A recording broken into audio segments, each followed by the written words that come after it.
السلام عليكم ورحمة الله وبركاته. هنتكلم النهاردة عن الأمن السيبراني، وفي الموضوع ده هنتعرف على إيه هو الأمن السيبراني وأهدافه، وإيه هي الحروب السيبرانية وأنواعها وآثارها، وهنتكلم عن أمثلة عن الحروب السيبرانية. خلينا نبدأ. الأمن السيبراني هو عملية بيتم فيها حماية الأنظمة والشبكات من الهجمات الرقمية، واللي من ضمن أهدافها الوصول للمعلومات الحساسة أو تغييرها أو إتلافها أو سرقة الأموال من المستخدمين، أو حتى قد تصل إلى مقاطعة العمليات التجارية. والأمن السيبراني بيتكون من مجموعة من الطبقات المتعددة لحماية الحسابات أو الشبكات أو حتى البرامج والبيانات اللي بنكون عايزين نحميها ونحافظ على أمنها وسلامتها. ومن أهم المبادئ اللي بتحكم تأمين الحسابات سواء كانت للأفراد أو للكيانات الحكومية أو الخاصة إنك تختار كلمات مرور قوية لحساباتك، وكمان تحذر من الروابط المشبوهة أو مجهولة المصدر على بريدك الإلكتروني، وتحاول تحافظ على نسخة احتياطية لبياناتك في مكان آخر. والهجمات السيبرانية بيكون من ضمن أهدافها سرقة هويتك أو ابتزازك ماليا أو حتى إنك تفقد بياناتك الشخصية، وده بيكون على مستوى الأفراد. ولكن على مستوى الكيانات بيكون هدف الهجمات السيبرانية مثلا تعطيل محطات الطاقة والمستشفيات وشركات الخدمات المالية، والتجسس على معلومات وخطط الكيانات الحكومية أو الخاصة. والحرب السيبرانية هي أداة من أدوات حروب الجيل الخامس، وفي الحروب دي الدولة المستهدفة ما بتعرفش إنها مستهدفة ولا حتى بتعرف الدولة اللي هي مستهدفاها ولا إيه هو غرض الاستهداف. وعشان كده كل دول الشرق الأوسط وبالأخص الدول العربية مطالبة بأنها تستثمر في مجال المعلومات والاتصالات وخدمات البنية التحتية الاجتماعية وخدمات القطاع المالي والخدمات الحكومية، وده عشان الإقبال الشديد على تكنولوجيا المعلومات وخدمات الإنترنت في الوقت الحالي، ولكن بشرط توفير الأمن السيبراني ليها. وعشان كده كل القوات المسلحة العربية يلزمها تطوير قدراتها في الحرب السيبرانية وتحسين قدراتها ضد الإرهاب الإلكتروني والهجمات السيبرانية. وكل ده لازم لأن منطقة الشرق الأوسط تعتبر منطقة خصبة لكسب المال من الزوار غير المرغوب فيهم بين قوسين الهاكر، وده راجع لقلة وضعف الوعي لدى مستخدمين الاتصالات وخدمات الإنترنت بما يسمى الأمن السيبراني. والحرب السيبرانية لها 3 أنواع، وهم مهاجمة شبكات الحاسب الآلي، والدفاع عن شبكات الحاسب الآلي، واستطلاع شبكات الحاسب الآلي. فمهاجمة شبكات الحاسب الآلي بتكون باختراق الشبكات وتغذيتها بمجموعة من المعلومات المغلوطة لإرباك مستخدم الخدمة أو حتى نشر الفيروسات وتعطيل الشبكة. وبالنسبة للنوع الثاني هو الدفاع عن شبكات الحاسب الآلي، فده بيكون عن طريق مجموعة من الإجراءات بيتبعها حراس الشبكات عن طريق مجموعة من البرامج والتطبيقات، ودي اللي دورها الكشف ومراقبة الزوار غير المرغوب فيهم بين قوسين الهاكر واستيقافهم للتعرف على هويتهم، بالإضافة لمسح شامل للشبكات للتعرف على الفيروسات أو ألغام سيبرانية وبالتالي الكشف عن هويتها وتأمينها.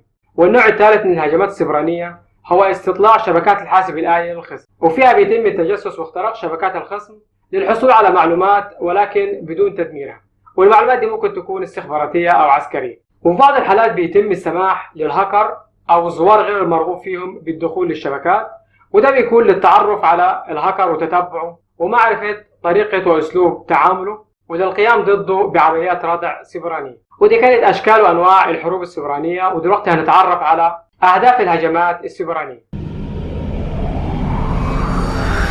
أهداف الهجمات السيبرانية بيكون إما للحرمان من الخدمات أو الهجوم في المنتصف أو التصيد الاحتيالي. وهجمات الحرمان من الخدمات بتكون بإغراق الموقع المستهدف بمعلومات مغلوطة ويتم إرسالها بشكل مكثف للموقع المستهدف، وده هيؤدي لبطء الموقع وزحام المعلومات، وبالتالي المستخدم هيجد صعوبة في إنه يوصل للمعلومة اللي عايزها أو يبحث عنها. والنوع الثاني هو هجوم الشخص في المنتصف بقيام الشخص المهاجم لاختراق محادثة بين شخصين، وبتتم المحادثة كأنها بتقوم بين شخصين فقط، والمهاجم أو الهاكر بيتحكم في المحادثة بحيث إنه يمكن له تعديل أو حذف أو تبديل الرسائل اللي بتتم بين الشخصين في المحادثة اللي المفروض إن الشخصين بس هما اللي فيها أو هما اللي بيديروها، ويجعلوا فيها إن شخص ثالث بيحضر المحادثة معاهم أو بيتحكم في المحادثة معاهم. والنوع الثالث من الهجمات السيبرانية التصيد الاحتيالي، وهي عملية بيكون هدفها الحصول على معلومات شخصية ومنها اسم المستخدم أو كلمة المرور أو حتى بيانات بطاقة الائتمان،